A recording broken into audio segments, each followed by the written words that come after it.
Hello, everyone. Here's what we'll cover in this episode. China's express delivery stations are shutting down like crazy. What was once called a community money-making machine is now being given away for free, but no one wants it. To keep Beijing's skies blue, people in Hebei aren't allowed to burn coal. Online rumors say elderly folks have frozen to death. A store worker mixed drinks with bare hands, causing Overlord Chigi's reputation to drop sharply. The housing market is crashing and businesses are failing everywhere, so IKEA China will close 7 stores. Many places in mainland China are canceling high school final exams, making the college entrance exam feel like opening a blind box. Now, let's dive into the details. Hello, everyone. Today is January 7th, 2026, a Wednesday. First up, China's express delivery stations are shutting down like crazy. What was once a community money-making machine is now given away for free, but no one wants it. The boom in China's online shopping didn't just make giants like Alibaba, Pinduoduo, and JD.com super rich. It also boosted all the related businesses. The express delivery industry became a big favorite in e-commerce, with 4 companies worth over 100 billion yuan.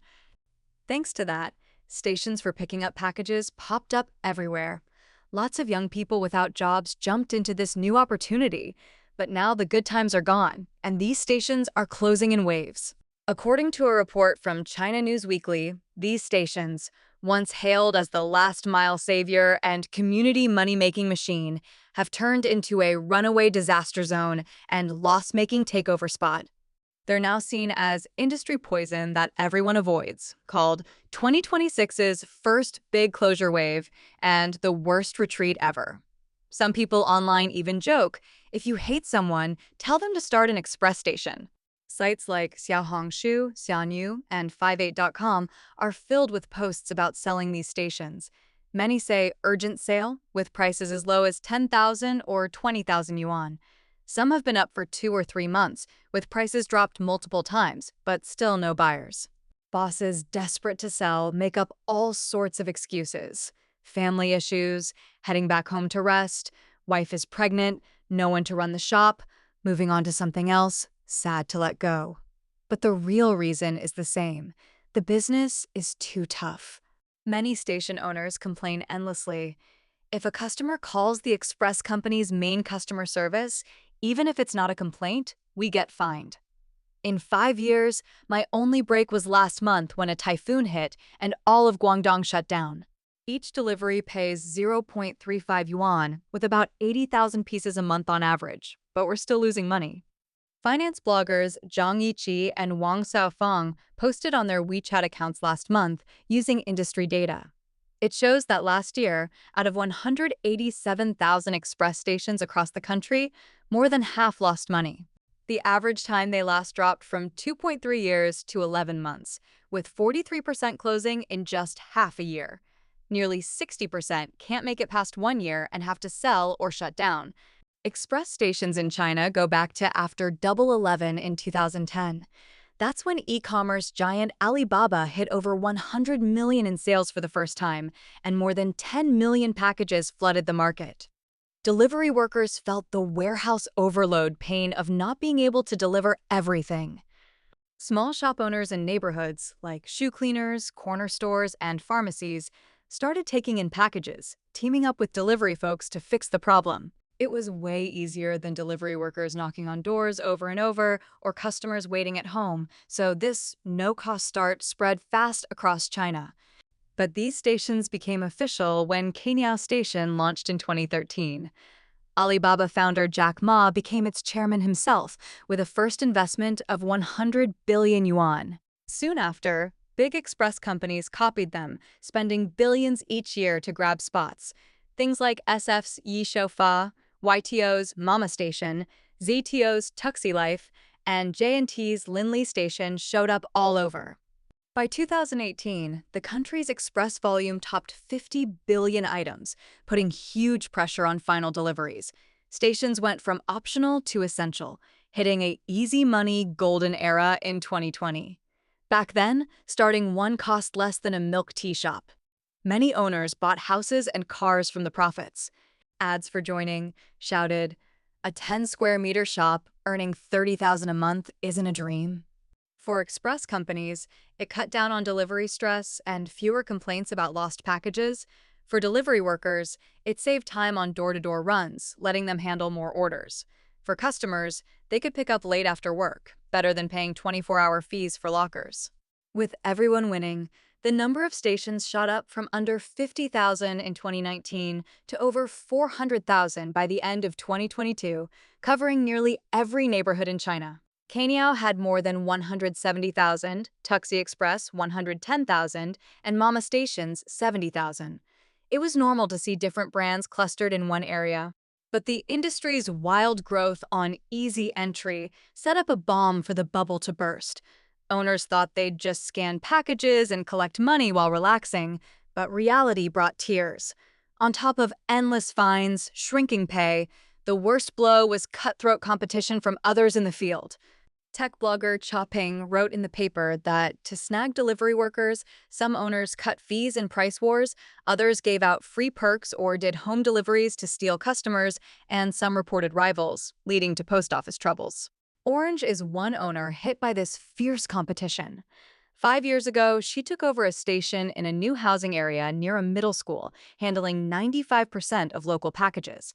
After China's zero-COVID policy ended in early 2023, rivals popped up everywhere. Orange's station lost a bunch of partnered delivery workers and faced a flood of complaints. Not just from civil services, fire department, business bureau, and post office, even rivals caused damage by sending 50 banned gas tanks to her address. Meanwhile, with express price wars heating up, drops of 25% to 40%, final delivery fees got squeezed, turning stations into victims. Many owners say that at the best times, each package earned 1.5 yuan, but now it's down to 0.7 yuan, like earning 150 yuan for 100 before, but only 70 now. To stay afloat, some tried Express Plus ideas, like selling snacks and drinks, but customers grab packages and go without looking. It just crowded the space. Others did community group buys as leaders, but that was another trap. 2 hours a day sorting items, plus handling complaints. Fines from sites are brutal, sometimes eating 70% of income, leaving owners scared that one bad review means working for free half a month. Li Wengsuen, who started last year, said, "One call to hurry delivery fines you 50 yuan. A second complaint is 200 yuan." He added that after costs and fines, the station only nets over 3,000 yuan for 4 months a year, and he hasn't even gotten back his 80,000 plus yuan transfer fee. If it was really that profitable, who'd want to sell? Sighed Cheng Si, who sold hers last month during peak season to cut losses. She thought owning a business beat working a job, so she paid nearly 60,000 yuan in September 2025 to take it over. But she never expected it to be worse than slaving away. After less than 3 months, she sold it for just over 20,000 yuan.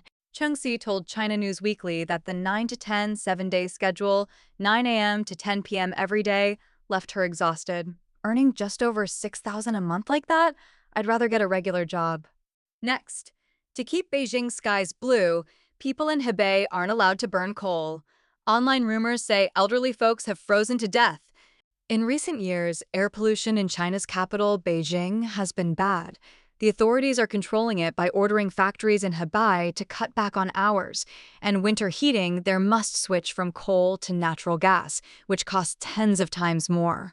People in Hebei say they can't afford it, and some farmers would rather freeze than use the heat. A report from Daxiang News says that after subsidies from the government slowly stopped, a 100 square meter home now costs at least 5,000 yuan for the heating season. Homes with bad insulation hit 8,000 or even 10,000 yuan, taking 30% to 50% of a farmer's yearly income. And an earlier GME News report said that when big subsidies started, many gas companies in Hebei lost tons of money due to upside-down prices. Local governments got stressed paying to help those companies, so heating subsidies faded away. The topic, Hebei rural heating troubles, shot to the top of hot searches. On social media, some say left behind elderly wrap themselves in layer after layer of thick blankets to fight the cold instead of using gas. Others say, Burning coal for one winter used to cost at most 3,000 yuan, but now natural gas is 40 to 50 yuan a day, nearly 10,000 for the whole winter. On January 6th, a sign that looked like it was written in a bathroom spread online. It said, "Yesterday in Qicheng County, 3 people froze to death, a grandpa and his 2 grandsons, one 7 years old and one 4. Authorities are blocking the news hard." The sign added, "I really hope China becomes a state in America." It had an English translation below, with neat writing that shows the writer had good education. The sign didn't explain why they froze, but people online guess it's tied to strict rules against burning coal. Some shared that in certain areas, officials use drones to watch villagers day and night and encourage reporting each other. Finding someone burning coal or wood means big fines. So many can't afford gas and don't dare use coal. They just endure the cold.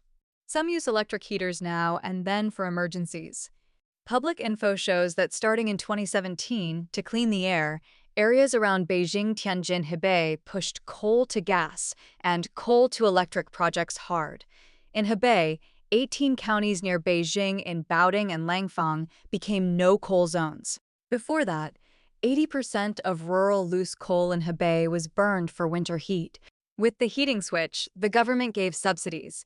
Jiemian News reported that in 2016, Hebei started coal to gas with big help, up to 70% off gas equipment, 4,000 yuan average per home for pipes, and 1 yuan per cubic meter for gas use. But from 2018, equipment help dropped to half, pipes to 1,000 yuan. As projects ended, most subsidies tapered off, with some places giving just 0.1 to 0.3 yuan per cubic meter to poor families, making heating way more expensive for farmers. Tencent user at Laojia crunched numbers for Shijiazhuang, Hebei's capital. For rural folks not on central heating, a 100 square meter home at 18 degrees Celsius needs 960 to 1,800 cubic meters of gas per season, costing 3,024 to 5,670 yuan, 13.3% to 25% of yearly take-home pay. Before the switch, burning loose coal cost only 2,000 to 3,000 yuan. A survey by Representative Yang Huisu found that for a 100 square meter rural home in Hebei to stay warm enough, winter gas could cost 7,560 to 11,340 yuan, way too much for farm families. Now, a breaking story. A store worker mixed drinks with bare hands, causing Overlord Chigi's reputation to drop sharply. China's popular handshake drink chain Overlord Chigi is in a food safety mess. A video from January 6th showed a female worker without gloves squeezing lemon slices and then stirring the drink right in the cup with her hand. Tons of people online questioned the brand's cleanliness, and it blew up on social media as a hot topic. Overlord Chigi is a top chain in mainland China for handshaken drinks, even expanding abroad lately. Drinks cost 16 to 30 yuan, which is pretty fancy in today's slow economy. Fans couldn't stomach seeing a worker stick her hand in a milk teacup to mix it. Comments poured in like, "never drinking there again," and "so gross." The worker said it was after closing, imitating Indian milk tea for a funny video, tagged as entertainment and not sold. But people didn't buy her story. Later, Overlord Chigi officially said the video was indeed shot while tossing out waste after close. They fired the woman and shut the store indefinitely for fixes. This not only hurt the brand, but sparked big talks about food safety. People agree that no matter the reason, anything touching brand image or safety means hygiene rules must be followed strictly. No excuses. Next, a hot news item. The housing market is crashing and businesses are failing everywhere, so IKEA China will close 7 stores. China's real estate slump is dragging down related industries. Dutch home giant IKEA announced on the 7th that starting February 2nd, it'll stop running 7 physical stores in places like Shanghai and Guangzhou. They'll shift from big growth to focused deepening, opening over 10 small stores in 2 years and boosting online. IKEA has 41 physical stores in China now. Their WeChat account, IKEA China Info Center, said after checking all customer spots, they'll close Shanghai Baoshan, Guangzhou Panyu, Tianjin Zongbei, Nantong, Zhuzhou, Ningbo, and Harbin malls starting February 2nd. IKEA China explained that with global economy ups and downs, digital trends, and big shifts in how people shop, Retail is changing like never before. They'll move to precise focus, testing in key spots like Beijing and Shenzhen, adding over 10 small stores in the next 2 years, plus more online work and investments in current stores. Shanghua News says this shift mirrors what's happening in China's home retail world. Big picture, the old, huge store spread way is dying out, with big stores pulling back, small ones digging in, taking over. The report notes home brands are moving from big warehouses on city edges to small shops in busy downtown areas or neighborhoods. It fits China's housing scene now, where most buys are for existing homes, with quick, frequent, small purchases. Finally, many places in mainland China are canceling high school final exams, making the college entrance exam feel like opening a blind box. Lately, cities like Qingdao in Shandong, Chengdu in Sichuan, and Xiamen in Fujian announced they're dropping unified final exams for 10th and 11th grades. This sparked big debates. Parents worry without them. They can't see their kids' true citywide level, turning the college entrance exam into a blind box surprise. Education officials say it's to follow new rules on lessening workloads and make tests about checking progress. The topic hit hot searches. From reports in Jupai News, Nanfang Net, and others, netizens in various spots shared the cancellation news online. Since it affects so many families with school kids, it's causing widespread talks. Some think dropping finals is just fake relief. Schools will still do monthly tests often, so real pressure stays. The big issue is entrance exams are still there, so competition doesn't drop from skipping one test. Parents say without unified finals, kids can't know their real spot in the district or city. Others say no big final might make some students less motivated to study. On the school side, parents fear grades will depend more on teachers and schools, giving teachers more power. Good-behaved kids might get better scores easier. Parents also worry that without unified tests, it's harder to gauge a kid's level, pushing more toward outside classes. Not just parents. Some teachers doubt it too. They say tests are gone, but their performance checks aren't, so teaching stress might grow. Before, with shared papers, bad scores could be blamed on the whole area being tough. Now, it's all on them.